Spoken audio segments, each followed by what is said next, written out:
And ఇప్పుడు అమ్మాయి గారు సీరియల్‌కి వచ్చిన తర్వాత కూడా ఎలా అంటే ఫస్ట్ ఫాదర్ కొంచెం కూతురుతో తక్కువగా మాట్లాడే అంటే ఏం లేదండి. ఇది హాఫ్ వేలో ఓపెన్ అయిన సబ్జెక్ట్ అండి ఇది. హ్మ్. యాక్చువల్‌గా అమ్మాయి గారు మీరు చూస్తే హ్మ్. అమ్మాయిని విమర్శించాడు గానీ, ఎందుకు విమర్శించాడనేది ఓపెన్ చేశారు అంటే హాఫ్ వేనే. అంటే ఇంకా స్టోరీ ఉంది. ముందు యెస్. యెస్. జరిగిందది. యెస్. ఆ ముందు జరిగిన స్టోరీ చెప్పలేదు కాబట్టి, ఏంటి ఎందుకు ఇంత కోప్పడతాడు అమ్మాయిని? హ్మ్. అమ్మాయి ఎవరు మదర్ పేరెత్తినా, లేకపోతే మదర్‌లా కనిపించినా, మదర్‌లా మాట్లాడినా, కొన్ని కలర్స్ నచ్చావు తనకి. అలాంటి అంటే అంత వైబ్రేట్ జరిగింది ముందు. హ్మ్. అది మనం చెప్పలేదు. యెస్. సో, అందుకు తను ఏమవుతాడంటే అమ్మాయి విషయంలో అమ్మాయి అంటే చాలా ఇష్టం. కానీ అమ్మాయి ఎప్పుడైతే ఆ యాస్పెక్ట్‌లో మాట్లాడుతదో, వాళ్ళ మదర్‌ని రిఫ్లెక్ట్ చేస్తదో అప్పుడు కోప్పడతాడు. సడెన్‌గా అంత రిచ్‌గా ఉండే మీరు ఈ గెటప్‌లో ఉండడానికి రీజన్? స్టోరీస్ అండి అంతే. అంటే ఇప్పుడు జనాలు గూడా ఆడియన్స్ ప్రేక్షకులు గూడా దే వాంట్ చేంజ్ అండి. అంటే ఒకవేళ అలా జరిగితే ఏమవుద్ది? ఒకవేళ ఇలా జరిగితే ఏమవుద్ది? ఇలా చూపిస్తేనే వాళ్ళకి గూడా కొంచెం కొత్తదనం కనిపిస్తది. యాహ్! పొద్దున్నుంచి సాయంత్రం వరకు ఒకేలా కనిపిస్తుందనుకోండి. అదే సో లిటిల్ మొనాటనీ. ఎందుకు? సో స్టోరీ కూడా చాలా బాగా ఎళ్ళే స్టోరీ ఇది ఇప్పుడు. యెస్. ఎందుకంటే ఎమోషన్స్ ఎక్కువుంటాయి. అండ్ ఇందాక ఎప్పుడు కూడా అండి దీంట్లో లేనివాడు గొప్పవాడైనా, గొప్పవాడు లేనివాడైనా కలిగేది బాధే. హ్మ్. ఎందుకంటే లేనివాడు గొప్పవాడైపోతేనేమో వాడు చిన్నప్పుడు ఆ ఎమో ఏంటి ఆ రిలేషన్స్ నాటిని దూరం చేసేసుకోవాలి. హ్మ్. ప్రతి వాళ్ళతో ఇంతకుముందు ఉన్నట్టు ఉండలేడు. అవును. అవి కనెక్ట్ అవుతాయి. ఎప్పుడు ఆయన ఒక్కడే కూర్చున్నప్పుడు ఆలోచిస్తే, అరే! ఫ్రెండ్స్ అందరూ వెళ్ళిపోయారు, చాలా దూరం వెళ్ళిపోయారు. మనమేమో బిజీ అయిపోయాం, చుట్టూ వీళ్ళందరూ వచ్చేసారు అనే ఒక ఫీలింగ్ వస్తుంది. యెస్. బాగా ఉన్నవాడు లేనివాడైనా ఒకప్పుడు చూడరా అనే ఒక వర్డ్. ప్రతిదానికి బాధే యాడ్ అవుతుంది. హ్మ్. వెరీ సూపర్ ఎమోషన్స్ కనెక్ట్ అవుతాయి ఇక్కడి నుంచే. ఇంత జనరల్‌గా నాకు ముందంతా టిట్ ఫర్ టాట్‌లా ఉండేది. ఇప్పుడేంటంటే అంతా ఎమోషనల్ డ్రామా. అలాగే రూప గూడా రాజు నుంచి దూరమై నా దగ్గరికొచ్చేసింది. సో, వాళ్ళిద్దరూ ప్రేమనేది మనం ఎంతమంది ఆపుతాం? హ్మ్. అది ఆగంది. అది ఆపే కొద్దీ ఇంకా డబుల్ అయిపోతా ఉంటది. యాక్చువల్‌గా ఆ ఎపిసోడ్ కూడా మేము చూసాము. అంటే ఆ టైంలో మీకు చెప్పకుండా పెళ్లి చేసుకున్నారన్న కోపం ఒక పక్క. యాక్సెప్ట్ చేసే టైంకి మళ్ళీ మీ వైఫ్ ఎవరి క్యారెక్టరైజేషన్స్ వాళ్ళు రైట్ అండి. యాహ్! ఎవరి ఇప్పుడు అప్పలనాయుడు క్యారెక్టరైజేషన్ అప్పలనాయుడు విషయంలో రైట్. హ్మ్. ఆ సిట్యుయేషన్‌లో ఏం చేస్తాడు ఆయన పాపం అనేది ఒక రైట్. యెస్. కానీ నా క్యారెక్టరేషన్‌లో నేను రైటే. నాకు ఇంతమందికి ఉపాధి కల్పించి నన్నే మీరు అందరూ మోసం చేయాలని చూస్తారు. హ్మ్. చూసారు. అది కూడా నాకు విరుద్ధమైన విరూపాక్షతో కలిసి. అబ్బా! యెస్. ఎంత బీభత్సమైన ఎమోషన్ అంటే అది. మంచి మంచి అంటే ఇంక ఆడు జస్ట్ చచ్చిపోయినా పెద్ద ఆశ్చర్యపోకర్లా. అంత పీక్‌కెళ్ళిపోతాడు మాట. యెస్. యెస్. అంతే కదండీ! మన అంతే చుట్టూ కదా! ఉన్న వాళ్ళందరూ అది కూతురు మ్యారేజ్ చేసేయడం అంటే మామూలు విషయం కాదు కదా! అది మీరంతా అంటే వాళ్ళందరూ కలిపి మీకు నమ్మక ద్రోహం చేశారు అన్న ఫీల్‌లోకి మీరు వెళ్ళిపోయారు ఆల్రెడీ. అవును. Okay. And at the same time అంటే మీ గెటప్ చూస్తే నాకు 'రజనీకాంత్' మూవీస్ గుర్తొస్తున్నాయి. సడెన్‌గా 'రజనీకాంత్' సూటు, బూట్ ఏసుకొని తిరిగి ఒక టైంలో మళ్ళీ ఇలా కండువా కప్పుకొని, శాలువా కప్పుకొని తిరిగి 'శివాజీ' అవును. చాలా మూవీస్ 'రజనీకాంత్' మూవీస్‌లో అంటే ఇప్పుడు ఒక 'నరసింహ' తీసుకోండి, లేకపోతే ఇలాంటివి ఏవైనా కానివ్వండి, అవును. చాలా మూవీస్‌లో అలానే ఉంటాయి. అండ్ మళ్ళీ కొద్ది రోజులు పోయిన తర్వాత మళ్ళీ పూర్వ వైభవం వచ్చినట్లు ఆయన మళ్ళీ వస్తదా? రాదా?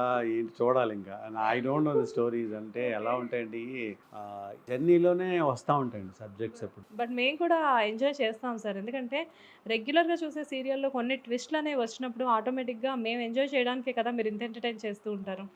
అండ్ చాలామంది సీనియర్ ఆర్టిస్టులు ఉన్నారు ఇక్కడ మీతో పాటు వర్క్ చేస్తున్నారు. 'నీరజ' గారు కానివ్వండి, 'చలపతి' గారు కానివ్వండి అండ్ సో మెనీ పీపుల్ ఇందులో ఉన్నారు కదా! సో ఆల్రెడీ మీరందరూ ఇంతకుముందు ప్రీవియస్ వర్క్ చేసున్నారు. అవును. మీ అందరి మధ్యన ఆటోమేటిక్‌గా ఫ్రెండ్లీ బాండింగే ఉంటుందా? ఎప్పుడూ ఉంటుందండి. అంటే జనరల్‌గా ఏంటంటే ఇక్కడ ఆహ్, ఇది కొంచెం హాస్టల్ లానే ఉంటది. అవునా? లేడీస్ హాస్టల్, జెంట్స్ హాస్టల్‌లా ఉంటది. ఓకే. వాళ్ళ సెపరేట్ వాళ్ళు ఓన్లీ మేము ఎప్పుడైతే ఈ సీక్వెన్స్ చేస్తామో హ్మ్. అప్పుడే అందరం కలుస్తాము. Okay. Just say hi, bye, how are you? అది బాగుంది, ఇది బాగుంది ఇలా అంటాం. ఎక్కువగా మేము మాట్లాడుకునేది సీరియల్‌కి సంబంధించిన విషయాలే. ఓకే. ఎందుకంటే ఇంకా అంటే ఏమనుకుంటున్నారు? ఎలా అనుకుంటున్నారు? మీ నెక్స్ట్ ప్రాజెక్ట్స్ ఏమన్నా ఉంటున్నాయా? అది కూడా ఉంటది. ఈ సీరియల్ పర్టిక్యులర్ దీని గురించి కూడా మాట్లాడుకుంటున్నాం. డిస్కస్ చేస్తారా మీరు? నా క్యారెక్టర్ ఇలా ఉండబోతుంది కదా! దానికి తగ్గట్టు మీది కూడా అంటే ఒకళ్ళకొకళ్ళు ఏమైనా సజెషన్స్ ఇచ్చుకుంటూ ఉంటారా?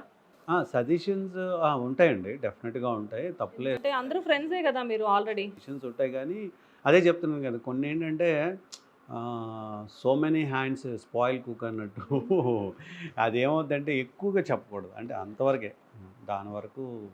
ఇన్ని సీరియల్స్ చేసిన అనిల్ గారు ఎక్కడా కూడా చిన్న కాంట్రవర్షియల్‌గా వెళ్ళలేదు. ఎక్కడా కూడా అనిల్ గారి మీద ఒక చిన్న విమర్శలు లేవు అంటే దానికి రీజన్ ఏంటి?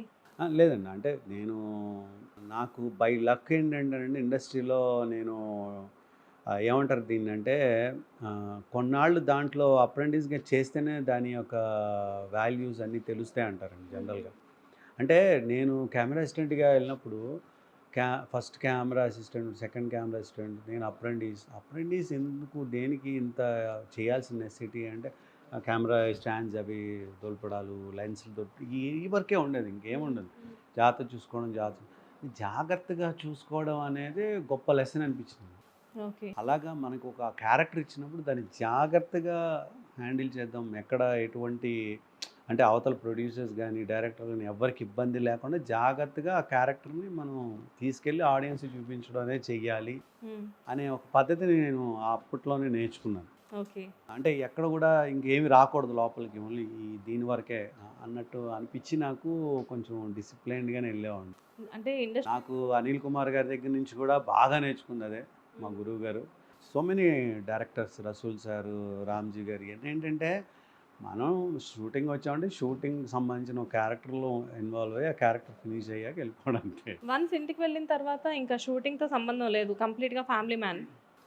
అంటే ఫ్యామిలీ మ్యాన్ షూటింగ్ అదేం లేదండి, బట్ ఐ హ్యావ్ నేను టైం ఉన్నప్పుడల్లా విల్ గో, ఫ్యామిలీతో సరదాగా స్పెండ్ చేస్తాను. అలాగే డబ్బింగ్స్ అండి మెయిన్. ఇప్పుడు కొంచెం టైమింగ్స్ అన్నీ కొంచెం మారిపోయినాయి కదా, ఇప్పుడు డబ్బింగ్ కూడా నేను 52 సీరియల్స్కి నేనే డబ్బింగ్ చెప్పాను. యాహ్! మొదటి నుంచి మొదటి నుంచి నా వాయిస్ ఎప్పుడు వెళ్ళి షూటింగ్ అయిపోతే 9:00 అయిపోతుంది, నేను డైరెక్ట్గా డబ్బింగ్ వెళ్ళిపోతాను. ఓకే. లేదంటే ఎర్లీ మార్నింగ్ ఒక 2 అవర్స్ ముందు నుంచే ప్లాన్ చేసుకుని డబ్బింగ్ ఫినిష్ చేసి షూటింగ్ వచ్చేస్తాను. అది కూడా ఆడియన్స్‌కి రీచ్ అవ్వడానికి చాలా యూజ్‌ఫుల్ కదా! డబ్బింగ్ కూడా మీరు చెప్పడం అనేది. డబ్బింగ్ అనేది ఎందుకు అవుతుంది అంటేనండి, రియాలిటీ కనపడుతుంది, హ్మ్. రియాలిటీ ఉంటుంది. అంటే మనుషులు మనతో మాట్లాడుతున్నారనే ఒక తెలియని ఒక కనెక్టివిటీ స్టార్ట్ అయిపోతుంది డబ్బింగ్ చెప్పడం వల్ల. మోర్ ఓవర్ ఏంటంటే, నేను డబ్బింగ్ బాగా ఇష్టపడేది ఎందుకంటేనండి, నాకు లెవెల్స్ ఉంటాయండి, మనం ఎమోషన్స్లో లెవెల్స్, యాహ్! దాన్ని ఫ్రీక్వెంట్లో పెట్టగలుగుతాం దాంట్లో. హ్మ్. మనం ఏ ఎమోషన్ అయితే మనం క్యారీ చేస్తున్నాం సీన్లో, ఆ ఎమోషను ఇంత హడావుడిలో మనం కొన్నిసార్లు రావచ్చు. ఇంకోటి ఏంటంటే, ఏ షాట్ ఎప్పుడు తీస్తారో తెలియదు. హ్మ్. డబ్బింగ్లో ఏమవుతుందంటే వరుసగా అన్ని నీట్గా పెట్టేసి ఉంటాయి కాబట్టి గ్రాఫ్ తెలుస్తుంది, మంచిగా చెప్పుకోవచ్చు, సాటిస్ఫాక్షన్.